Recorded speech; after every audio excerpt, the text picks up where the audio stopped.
बोलिए भगवान शंकर की जय, श्री कृष्ण की जय। अमावस्या व्रत कथा। प्राचीन समय की बात है। एक राज्य में एक राजा और एक रानी रहा करते थे। उनके 4 संतानें थी। 2 लड़के थे और 2 लड़कियां थी। एक लड़की का नाम था पूर्णिमा और दूसरी लड़की का नाम था अमावस्या। पूर्णिमा घर के कामों में निपुण थी और घर का पूरा काम काज अच्छे से किया करती थी। काम समाप्त होने पर वह भगवान की पूजा अर्चना भी किया करती थी। इसके अलावा उसका एक नियम और भी था कि वह रोजाना गौ माता की विधि विधान से सेवा जतन किया करती थी। वहीं उसकी दूसरी बहन अमावस्या ना तो घर का कोई काम करती थी और ना ही उसकी पूजा पाठ में कोई रुचि ही थी और ना वह कभी गौ माता की सेवा ही किया करती थी। पूर्णिमा सर्वगुण संपन्न थी, फिर भी राजा और रानी अपने 2 बेटों से और अपनी पुत्री अमावस्या को ही प्यार किया करते थे। वह पूर्णिमा को ज़्यादा नहीं चाहते थे, उसके साथ हमेशा भेदभाव किया करते थे। समय के साथ राजा की 4 संतानें बड़ी हो रही थी। जब वे बड़े हो गए तो राजा ने अपने दोनों पुत्रों का विवाह योग्य कन्याओं के साथ करवा दिया। इसके बाद रानी ने राजा से कहा कि हे राजन, अब दोनों पुत्रियों का भी हमें विवाह करवा देना चाहिए। वह भी विवाह योग्य हो गई हैं, लेकिन आप ऐसा करना कि पुत्री अमावस्या का विवाह किसी बड़े खानदान में कराना और पूर्णिमा का विवाह किसी गरीब परिवार में कराना, क्योंकि पूर्णिमा को तो केवल भगवान की पूजा पाठ और घर के काम काज करना ही पसंद है और साथ ही उसे गौ माता की सेवा करना भी बहुत ही ज़्यादा पसंद है।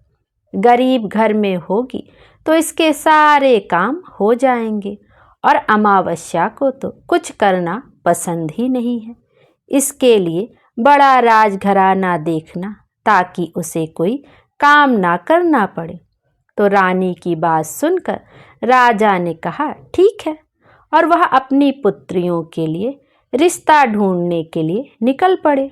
राजा अपने पड़ोसी राज्य में जाकर वहाँ के राजा के पुत्र से अमावस्या का रिश्ता तय कर देते हैं और वहीं पास के गांव में जाकर एक गरीब परिवार के लड़के से अपनी पुत्री पूर्णिमा का रिश्ता भी तय कर देते हैं।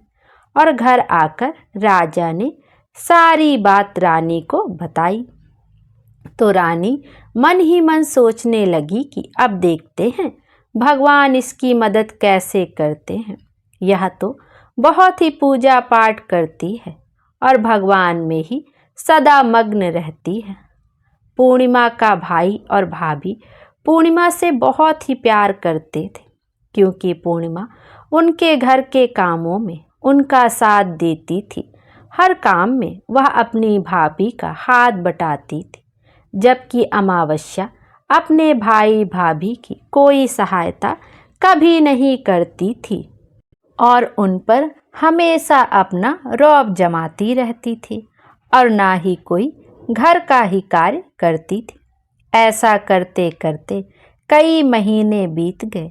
अमावस्या और पूर्णिमा दोनों का ही विवाह हो गया। राजा और रानी ने अपनी दोनों बेटियों की विदाई कर दी। विदा करते समय राजा और रानी ने अमावस्या को खूब सारा धन दौलत देकर विदा किया और पूर्णिमा को कुछ भी नहीं दिया। वह खाली हाथ अपने घर से विदा कर दी गई। इसके बाद दोनों बहनें अपने अपने ससुराल चली गईं। कुछ दिन बीत गए। एक दिन अमावस्या अपने घर पर शिव जी की कथा रखती है, जिसमें वह सभी गांव वालों को निमंत्रण भेजती है, पर अपनी बहन पूर्णिमा को वह नहीं बुलाती।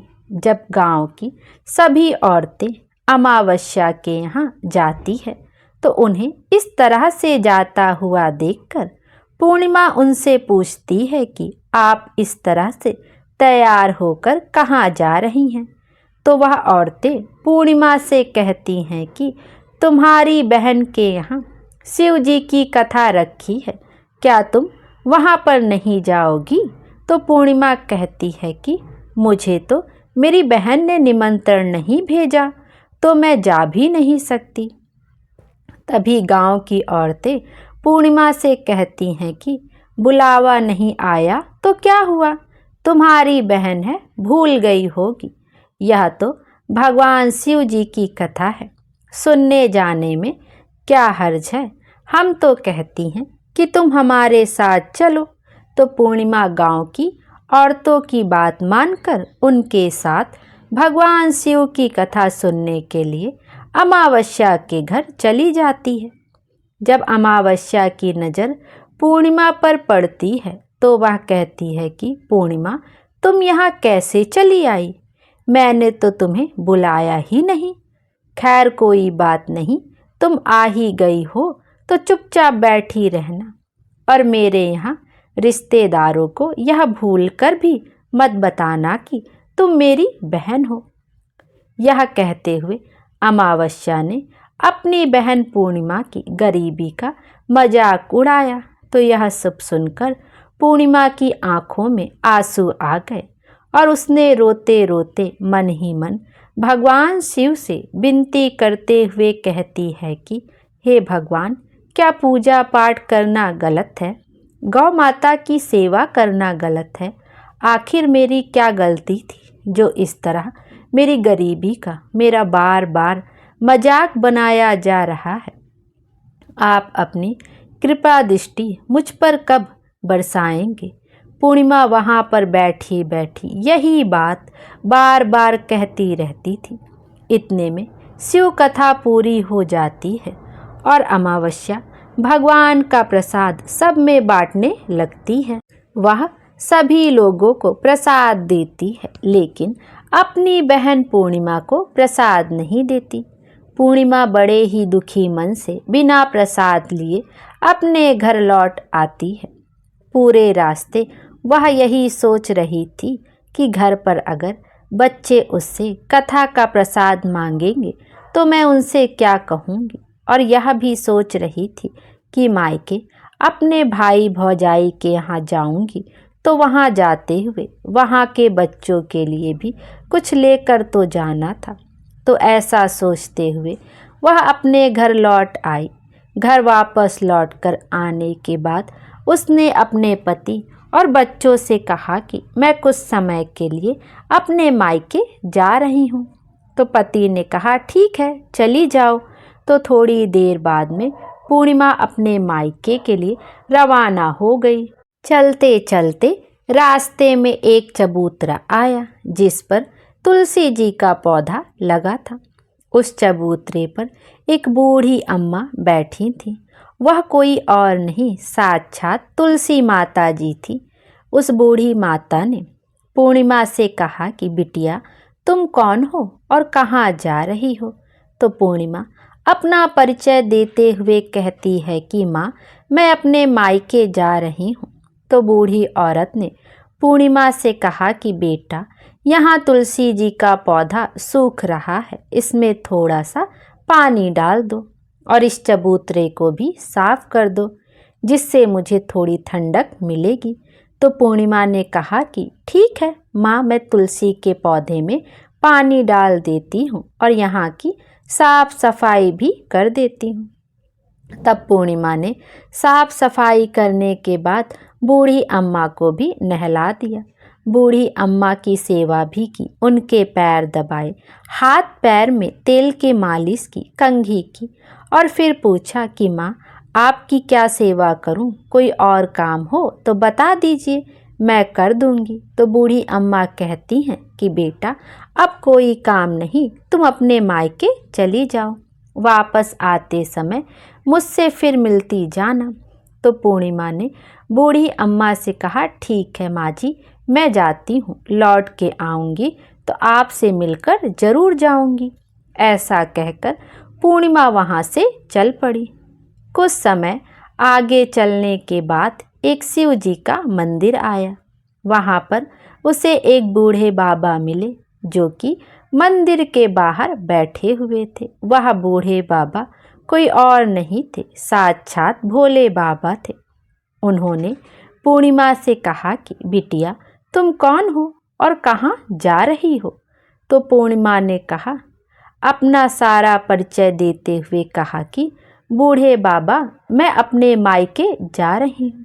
तो बूढ़े बाबा ने कहा कि बेटा, मैं तो बहुत बूढ़ा हो गया हूँ और मेरी आँखों की रोशनी भी ढंग से काम नहीं कर रही है। तुम ऐसा करो कि मंदिर की साफ सफाई कर दो और शिवलिंग पर जल चढ़ा दो और भोले शंकर के आगे एक घी का दीपक जला दो। पूर्णिमा ने कहा, ठीक है बाबा। यह कहकर पूर्णिमा ने पूरे शिव मंदिर की साफ सफाई कर दी और भोले शंकर की शिवलिंग पर जल भी चढ़ा दिया। उसके बाद उसने बूढ़े बाबा से कहा कि बाबा, कोई और काम हो तो बताइए। तब बूढ़े बाबा ने कहा, नहीं बेटी, अब तुम वापस जाओ, लौटते वक्त मुझसे मिलते हुए जाना। पूर्णिमा ने कहा, ठीक है बाबा, अब मैं जाती हूँ, जाते हुए आपसे मिलकर जरूर जाऊंगी। ऐसा कहकर वह वहाँ से आगे चल पड़ी। आगे चलते चलते पूर्णिमा को एक काली माता का मंदिर दिखाई दिया। वहाँ पर भी एक बूढ़ी अम्मा चबूतरे पर बैठी हुई थी। तो उस बूढ़ी औरत ने पूर्णिमा से कहा कि बेटी, तुम कौन हो और कहाँ जा रही हो? पूर्णिमा ने उस बूढ़ी औरत को भी अपना सारा परिचय दिया और बताया कि मैं अपने मायके जा रही हूँ। तो वह बूढ़ी औरत सुनकर कहती है कि बेटा, अच्छी बात है, लेकिन तुम ऐसा करो, यहाँ पर पूजा पाठ करने के लिए तो सभी आते हैं, लेकिन मंदिर की साफ सफाई कोई नहीं करता।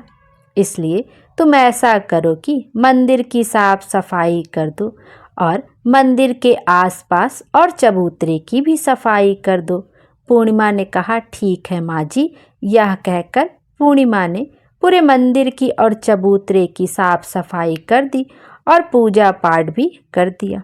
उसने बूढ़ी माता का श्रृंगार भी कर दिया और बुढ़िया माँ के पैर दबाती है और कहती है कि माँ जी, सारा काम हो गया। अगर मेरे लायक कोई और काम हो तो मुझे बतलाइए, मैं उसे भी कर देती हूँ। तब बूढ़ी अम्मा कहती हैं, नहीं बेटा, अब तुम जाओ, लेकिन जब मायके से लौट कर आना तो मुझसे मिलते हुए जाना। तब पूर्णिमा कहती है, ठीक है, और वह आगे चल पड़ती है।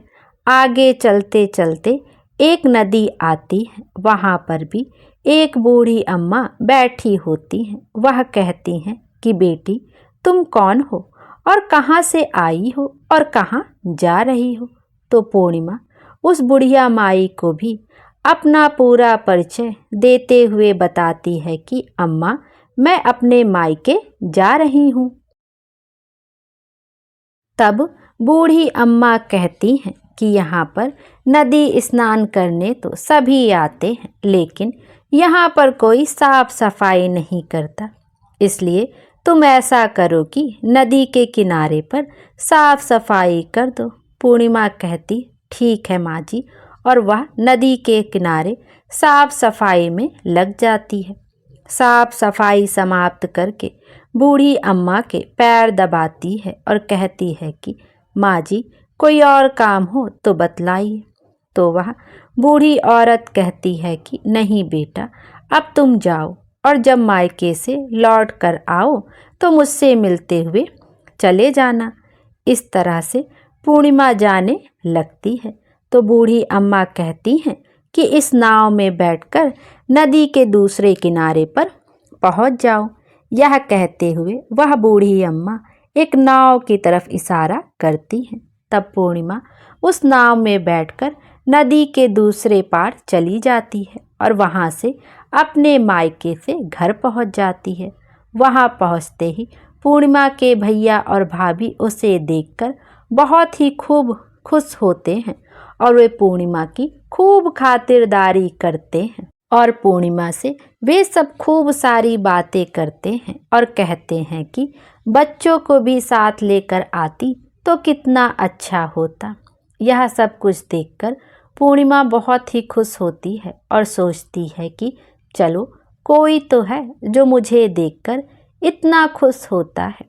इस तरह पूर्णिमा अपने मायके में कुछ दिन बड़ी ही हंसी खुशी के साथ बिताती है। फिर अपने भैया भाभी से कहती है कि मैं अपने ससुराल वापस जाना चाहती हूँ। तो उसकी भाभी ने उसके लिए एक बहुत ही सुंदर साड़ी दी और बच्चों के लिए थैला भर के कपड़े, मिठाई और खिलौने दिए और साथ ही रास्ते में खाने पीने के लिए कुछ चीज़ें भी रखती है और कहा कि तुम तो बहुत ही दिनों के बाद आती हो, अब की बार बहुत ही जल्द हमसे मिलने के लिए दोबारा आना। यह कहते हुए पूर्णिमा की भाभी ने पूर्णिमा के हाथ में वह थैला दे दिया और बड़ी ही हंसी खुशी से उसे विदा किया।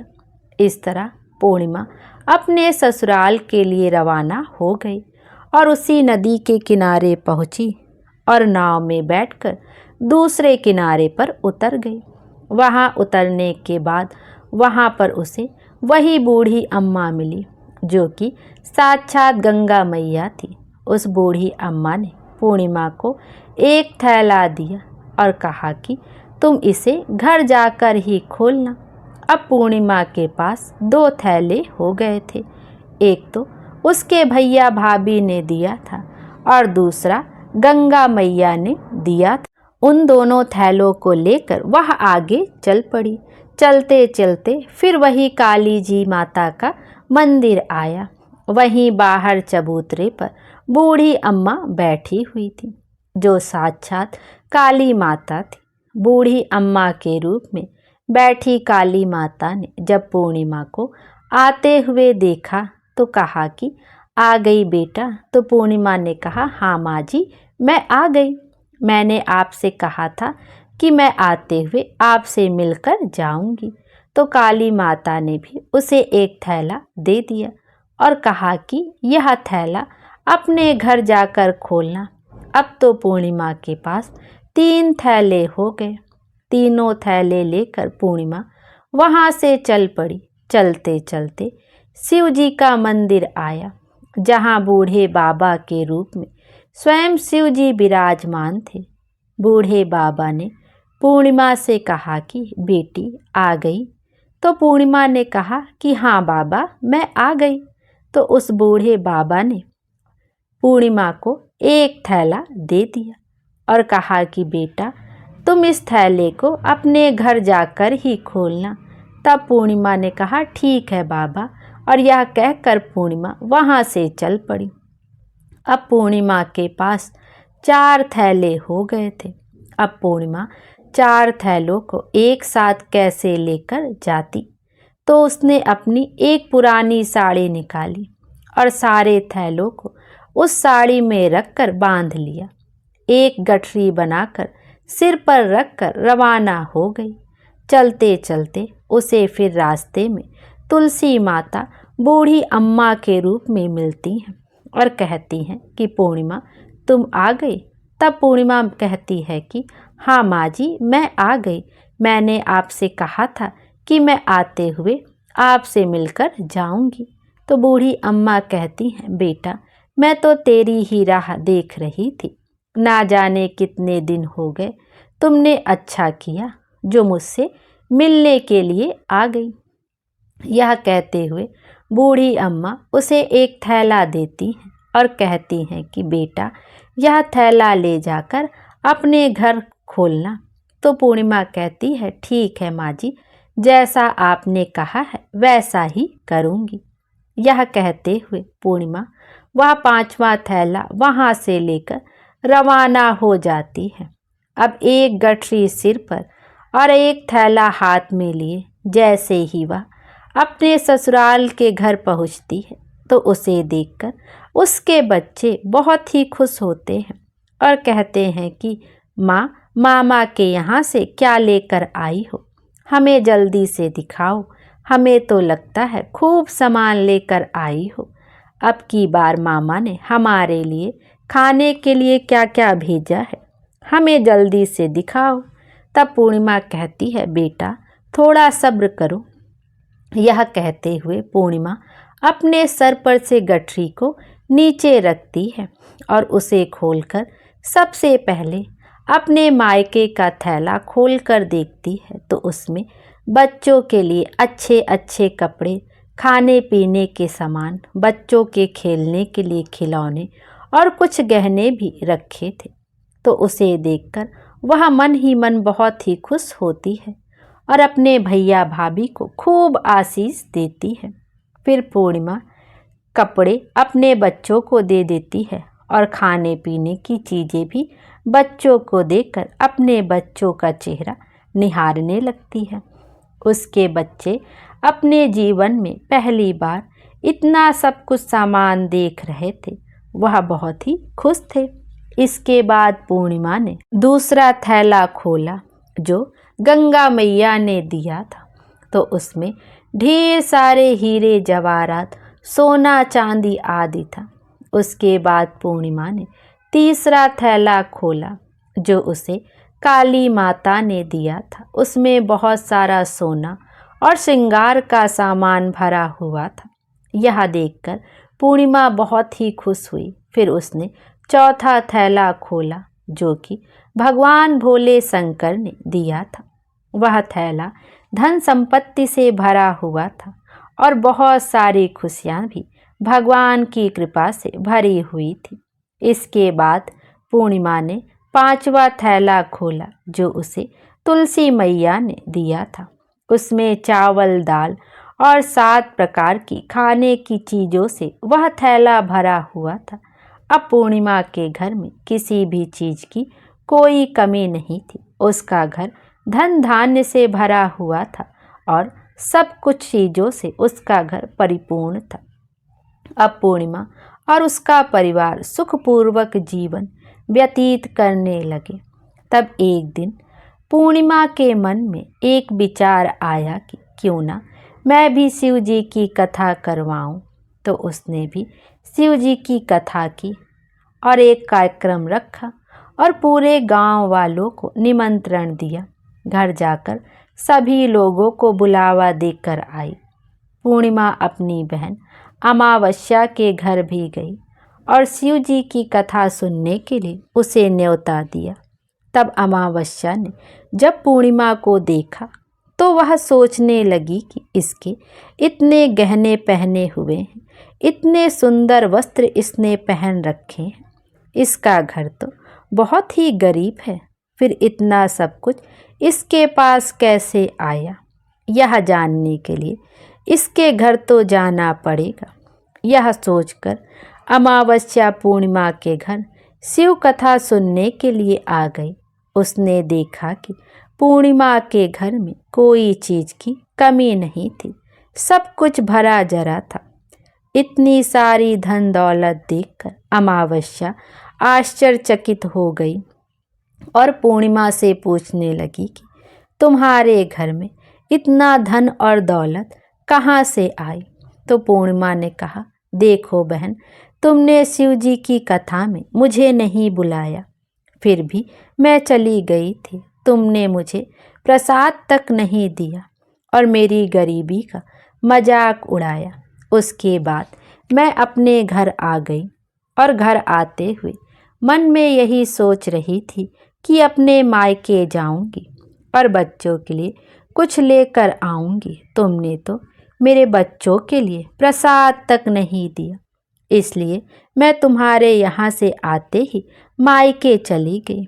यह कहते हुए पूर्णिमा ने उसके बाद की जो घटना उसके साथ घटी थी वह सारी की सारी अमावस्या को बताई। तो सारी बात सुनने के बाद अमावस्या कहती है, तुम भी मुझे प्रसाद मत देना और मुझे खूब डांट फटकार लगाना। तो पूर्णिमा कहने लगी, यह तो भगवान का प्रसाद है, मैं तो सबको दूंगी और तुम्हें भी दूंगी। इतना कहने पर भी अमावस्या ने प्रसाद नहीं लिया। वह बिना प्रसाद के सीधे अपने घर चली गई और घर जाकर अपने बच्चों और पति से कहने लगी कि मैं मायके जा रही हूँ। तो उसके पति ने कहा, कोई बात नहीं, कुछ दिन रुककर चली जाना, अभी मुझे कोई काम है। तब अमावस्या ने अपने पति की एक भी बात नहीं सुनी और अपने मायके जाने के लिए तैयार हो गई। जैसे ही वह मायके जा रही थी तो रास्ते में तुलसी माता जी चबूतरे पर बैठी हुई थी। बूढ़ी माता के रूप में मिली बूढ़ी माता ने अमावस्या से कहा कि बेटी, तुम कौन हो और कहाँ जा रही हो?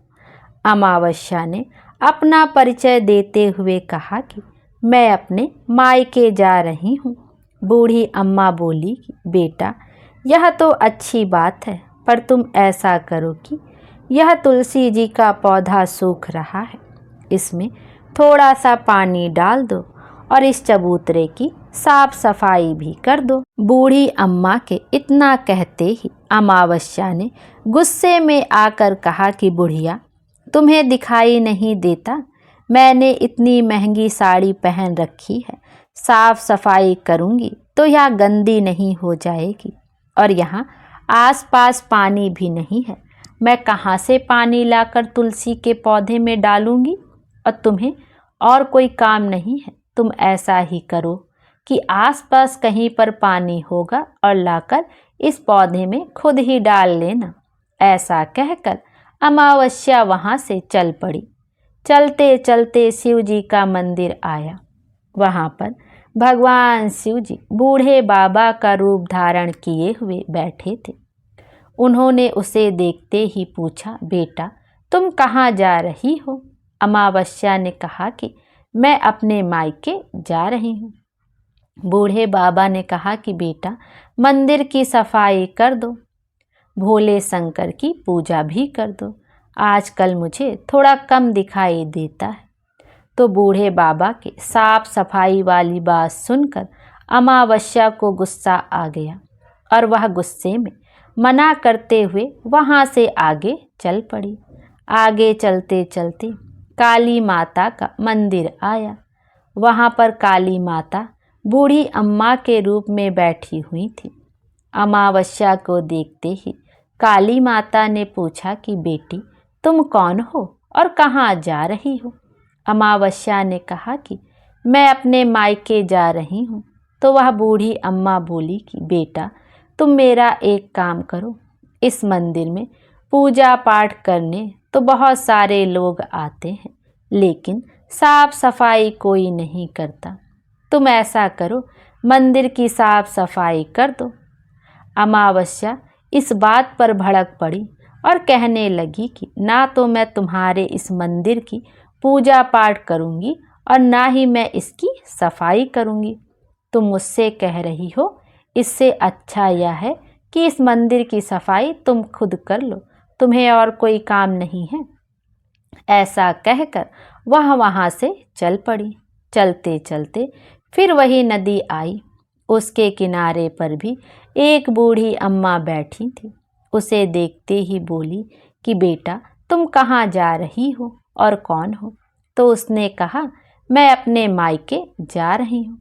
तो बूढ़ी अम्मा ने कहा बेटा यह तो अच्छी बात है, तुम मेरा एक काम कर दो, इस गंगा नदी में स्नान करने तो सभी आते हैं, पर इसके किनारे साफ सफाई कोई नहीं करता।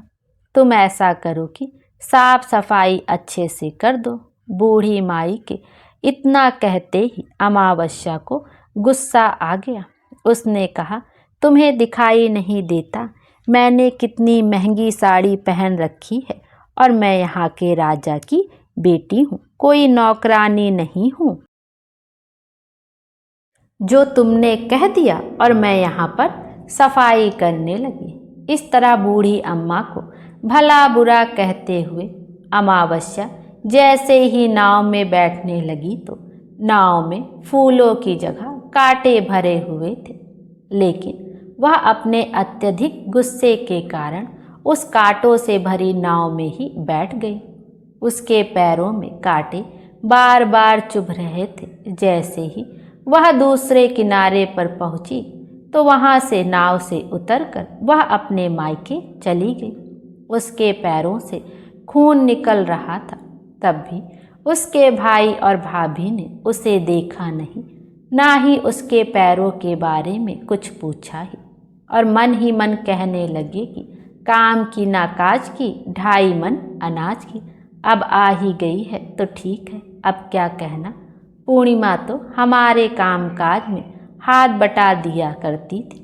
यह तो कुछ करने वाली नहीं है, इससे ज़्यादा बातचीत करना ठीक नहीं है। ज़्यादा बात नहीं करेंगे तो जल्दी ही वापस चली जाएगी। ऐसा सोचकर उन्होंने अमावस्या से ज़्यादा बातचीत नहीं की और जल्दी जल्दी खाना बनाया, खा पी कर सो गए। अमावस्या जब सुबह उठी तो उसने अपने भाभियों से कहा कि भाभी, मैं ससुराल जा रही हूँ। तो उन्होंने कहा कि ठीक है, जाओ। तो अमावस्या बोली कि पूर्णिमा को तो आपने एक थैला दिया था, मुझे कुछ नहीं दोगे? तो भाई और भाभी ने कहा कि तुम जाओ, तुम्हारा थैला तुम्हारे घर पहुंच जाएगा। फिर अमावस्या वहां से चल पड़ी और चलते चलते नदी के किनारे पहुंची तो वहां पर गंगा मैया बूढ़ी औरत का रूप धारण किए हुए बैठी थी। बूढ़ी अम्मा ने कहा कि आ गई बेटी। अमावस्या बोली कि हाँ, मैं आ गई। कुछ देर तक अमावस्या वहाँ पर खड़ी रही। बूढ़ी अम्मा ने उसे कुछ भी नहीं दिया। तो अमावस्या बोली कि पूर्णिमा को तो तुमने बुढ़िया एक थैला दिया था, मुझे नहीं दोगी क्या? तो बूढ़ी अम्मा ने कहा, तुम घर जाओ, तुम्हारा थैला तुम्हारे घर पहुँच जाएगा। तो वहाँ से चल पड़ी। आगे चलने पर उसे काली मैया मिली। उसे देखते ही अमावस्या ने कहा कि मेरा थैला कहाँ है? तुमने पूर्णिमा को एक थैला दिया था। तो काली माता के रूप में बूढ़ी अम्मा बोली कि तुम अपने घर जाओ, तुम्हारा थैला तुम्हारे घर पहुँच जाएगा। यह सुनकर अमावस्या वहाँ से चल पड़ी।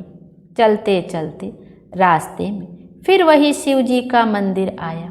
वहाँ पर भोले शंकर बूढ़े आदमी का रूप धारण किए हुए बैठे थे। उन्हें देखते ही अमावस्या बोली कि मेरा थैला कहाँ है? तो बूढ़े बाबा ने कहा कि तुम घर जाओ, तुम्हारा थैला तुम्हारे घर पहुँच जाएगा। अमावस्या वहाँ से भी आगे चल पड़ी।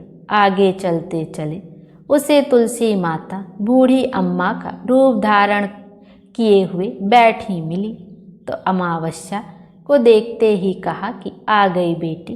तो अमावस्या ने कहा, हाँ मैं आ गई, मेरा थैला कहाँ है? पूर्णिमा को तो आपने थैला दिया था। अमावस्या की बात सुनकर तुलसी माता ने कहा कि तुम अपने घर जाओ, तुम्हें तुम्हारा थैला वहीं पर मिल जाएगा। अब तो अमावस्या वहाँ से जल्दी जल्दी अपने घर की ओर चल पड़ी। जैसे ही वह अपने घर पहुँची तो आंगन में देखा कि वहाँ पर 5 थैले पड़े थे। अमावस्या ने मन ही मन सोचा, अब तो मेरे पास भी खूब सारी धन दौलत हो जाएगी। उसने जल्दी जल्दी सारे थैलों को खोल कर देखा। किसी में मिट्टी भरी थी, किसी में पत्थर था, किसी में कोयला था और मायके वाला थैला तो बिल्कुल खाली था। इस तरह के थैलों को देखकर अमावस्या को बहुत ही गुस्सा आया और दौड़ती दौड़ती पूर्णिमा के घर गई और कहने लगी कि तुम्हें तो इतना सब कुछ मिला और मुझे कुछ नहीं मिला, तुमने मुझसे झूठ क्यों बोला?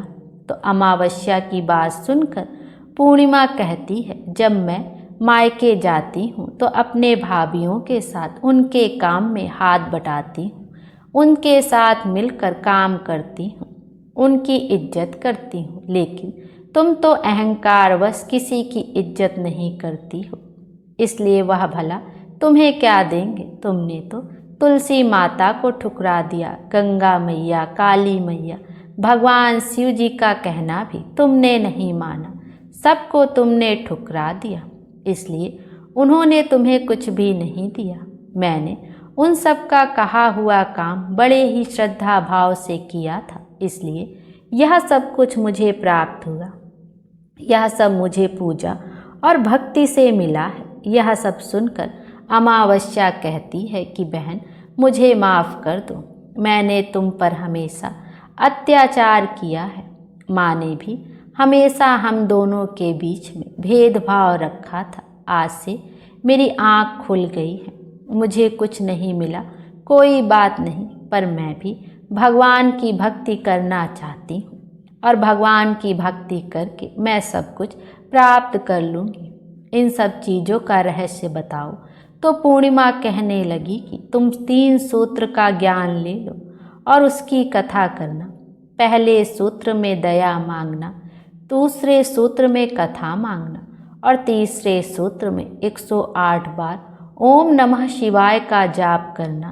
बहन, यह सूत्र भगवान ने स्वयं दिए हैं, इसलिए तुम अपने हृदय में बसा लेना और इन तीनों सूत्रों को अपने जीवन में जो भी अपनाता है और सच्चे मन से भगवान की भक्ति और पूजा पाठ करता है, उसे सब कुछ भगवान की कृपा से मिल जाता है। तभी तो मुझे इतने गरीब घर में ब्याहने के बाद भी आज मेरे पास सब कुछ है और तुम्हारा एक अमीर घराने में विवाह होने के बाद भी आज सब कुछ नष्ट हो गया है। यह तीनों सूत्र अपने मन में रखकर अमावस्या अपने घर चली गई और भगवान की पूजा पाठ करने लगी और भगवान शिव से माफ़ी मांगते हुए कहा कि हे भोले शंकर, हे दीनानाथ, मुझे माफ़ कर दो, जो मैंने अपनी बहन पूर्णिमा पर इतने अत्याचार किया। शिव कथा में वह बिना बुलाए आई, फिर भी मैंने उसका अपमान किया। मुझे माफ़ कर दो प्रभु, अब मैं पूरे विधि विधान से पूजा अर्चना किया करूँगी और गौ माता की सेवा भी करूँगी और दूसरों की मदद भी करूँगी। इस तरह से अमावस्या भक्ति भाव से सब कार्य करने लगी, जिसकी वजह से उसका घर धन धान्य से परिपूर्ण हो गया। बोलो भगवान शंकर की जय।